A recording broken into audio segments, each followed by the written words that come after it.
আসসালামু আলাইকুম, সবাইকে স্বাগত করছি এইচএসসির আইসিটি বইয়ের আরেকটি প্রথম অধ্যায়ের আরো একটি টপিক হুইচ ইজ প্রতিরক্ষা এবং হচ্ছে যে আহ, প্রতিরক্ষা ক্ষেত্রে তথ্য যোগাযোগ প্রযুক্তির ভূমিকা। তো আপনি প্রথমে এখানে তিনটে ছবি দেখতে পাচ্ছেন। প্রথমেই দেখতে পাচ্ছেন সেনাবাহিনী, দেখতে পাচ্ছি আর্মি, এরপর দেখতে পাচ্ছি নৌবাহিনী, এরপর দেখতে পাচ্ছি আমরা এখানে বিমান বাহিনী দেখতে পাচ্ছি। মূলত এগুলো হচ্ছে কি, আর যেহেতু এটা আমি বাংলাদেশের প্রেক্ষাপটে দিয়েছি, মূলত এগুলোকে বলা হয় বাংলাদেশ আর্মড ফোর্স বা সশস্ত্র বাহিনী বলা হয়।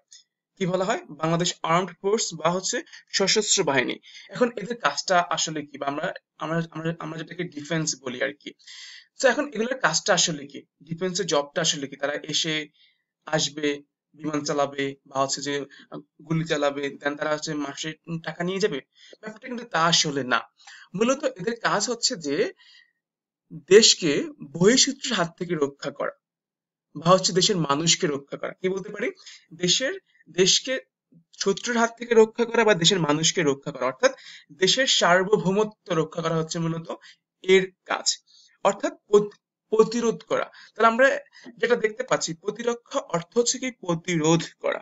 এখন আমরা যদি প্রতিরক্ষা জিনিসটা আসলে জানি, ওটা হচ্ছে যে কোনো একটি দেশের সার্বভৌমত্ব, অর্থাৎ এই যে শত্রুর হাত থেকে রক্ষা করা, কোন একটা দেশকে রক্ষা করা, কোন একটা দেশের সার্বভৌমত্ব রক্ষা এবং জনগণের নিরাপত্তা নিশ্চিত করার ব্যবস্থাকে, একটা যে দেশের সার্বভৌমত্ব রক্ষা করবে এবং জনগণের নিরাপত্তা নিশ্চিত করাকে মূলত কি বলা হয়? প্রতিরক্ষা বলা হয়। আই থিঙ্ক আপনারা এতটুকু বুঝতে পেরেছেন। এখন দেখেন, আমরা জানি প্রতিটা দেশে প্রতি বছর হচ্ছে যে বাজেট প্রণয়ন করা হয়, যেখানে শিল্প খাত থাকে, ব্যবসা খাত থাকে, শিক্ষা খাত থাকে, এরপর হচ্ছে যে প্রযুক্তি খাত থাকে। ঠিক একইভাবে প্রতিরক্ষা খাতও আছে এবং এখানে হিউজ পরিমাণ হচ্ছে যে বাজেট দেওয়া হয়। তো ঠিক একইভাবে 2025, 24 ও 25 অর্থ বছরে বাংলাদেশের প্রতিরক্ষা খাতে বাজেট ছিল 42,018 কোটি টাকা। Just imagine. আপনি এর থেকে বুঝতে পারছেন এটা মানে কতটা বিশাল বাজেট এবং কতটা গুরুত্ব দিয়ে দেখা হয়। সো অবশ্যই এখন এত বাজেট কেন করা হয়? অবশ্যই এটাকে আধুনিকায়ন করার জন্য মূলত হচ্ছে যে এত বাজেট করা হয়। এখন কেন আধুনিকায়ন করতে হবে এটা বুঝতে হবে। দেখেন, পূর্বে যখন যুদ্ধ হতো, মানুষ মেইনলি যুদ্ধ করতো কিভাবে? তলোয়ার দিয়ে, ঘোড়া দিয়ে, সামান্য একটা গুলি দিয়ে যুদ্ধ করতো। কিন্তু আধুনিক সময়ে এসে কিন্তু যুদ্ধের যে অস্ত্রগুলো কিন্তু পরিবর্তন হয়েছে। বর্তমান সময়ে এসে মানুষ কামান ব্যবহার করে, ট্যাঙ্কার ব্যবহার করে, এরপর সাবমেরিন ব্যবহার করে, এরপর হচ্ছে আপনার ড্রোন ব্যবহার করে, মিসাইল ব্যবহার করে। এই যে আধুনিক যে যন্ত্রপাতি এসেছে, এখন আপনি কি এটা চাইলেই আপনার মন মতো তৈরি করে ফেলতে পারবেন? এই আধুনিক যন্ত্রপাতি তৈরি করতে গেলে কিন্তু আপনাকে তথ্য ও যোগাযোগ প্রযুক্তি ভালো করে জানতে হবে। তাই এ কারণে বলা হয় প্রতিরক্ষা ও তথ্য যোগাযোগ প্রযুক্তি একে অপরের পরিপূরক। আই রিপিট দ্য লাইন, প্রতিরক্ষা ও তথ্য যোগাযোগ প্রযুক্তি একে অপরের পরিপূরক। এখন পরিপূরক কেন সেটা বলছি। ধরেন, পূর্বে যে বোমাটা ছিল, মানে পূর্বে যে সকল বোমা ছিল, যদি আপনি এই সকল বোমা কোথাও হচ্ছে যে ব্লাস্ট করতে চান, জাস্ট আপনি মারলেন, যেখানে যাবে এটা সেখানে ব্লাস্ট হয়ে যাবে। নির্দিষ্ট কোনো স্থান ছিল না, রাইট? কিন্তু আধুনিক সময়ে এসে স্মার্ট বোমা তৈরি করা হচ্ছে। আপনি যে জায়গাটায় হচ্ছে বোমাটা ফেলতে চান, আপনি সেই জায়গাটায় ফেলতে পারবেন। এটা সম্ভব হচ্ছে কিসের মাধ্যমে?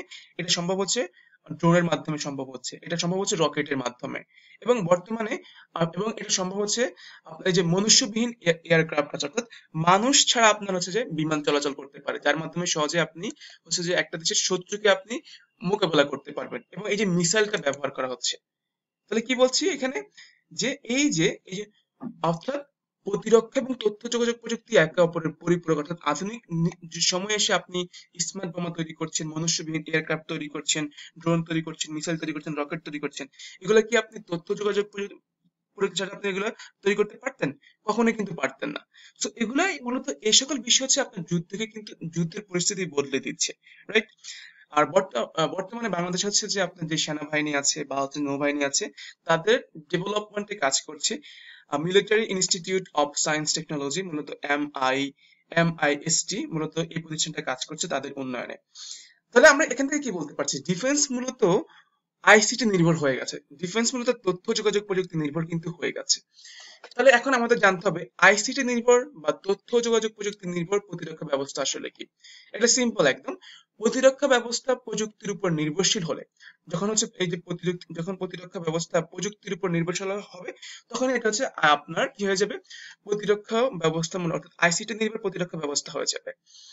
এখন এই যে দেখেন প্রতিরক্ষা ব্যবস্থার তথ্য যোগাযোগ প্রযুক্তির ভূমিকাটা আসলে কি, মূলত এটা কোন কোন অর্থাৎ এই যে প্রতিরক্ষা ব্যবস্থায় ব্যবস্থায় অর্থাৎ ডিফেন্সে তো আইসিটির ভূমিকাটা আসলে কি, মূলত সরাসরি উপস্থিত না থেকেও যুদ্ধ করা যাচ্ছে, অর্থাৎ আপনি একটা জায়গায় সশরীরে না থেকে আপনি কমান্ডের মাধ্যমে আপনি যুদ্ধ করতে পারছেন, নেটওয়ার্কের মাধ্যমে আপনি যুদ্ধ করতে পারছেন।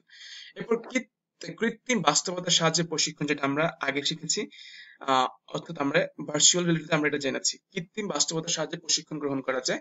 এরপর স্যাটেলাইট যোগাযোগের মাধ্যমে যুদ্ধ পরিস্থিতি পর্যবেক্ষণ ও নির্দেশনা দেওয়া যায়।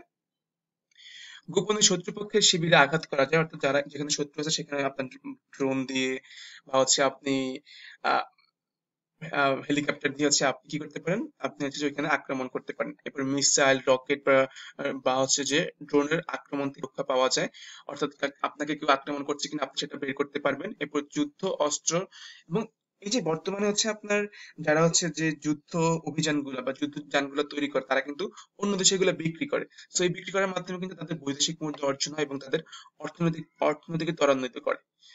সো এই ছিল হচ্ছে মূলত প্রতিরক্ষা ব্যবস্থায় তথ্য যোগাযোগ প্রযুক্তির ভূমিকা। সবাইকে ধন্যবাদ যুক্ত হওয়ার জন্য। দেখা হবে পরবর্তী কোনো টপিকে। আসসালামু আলাইকুম ওয়া রাহমাতুল্লাহি ওয়া বারাকাতুহু।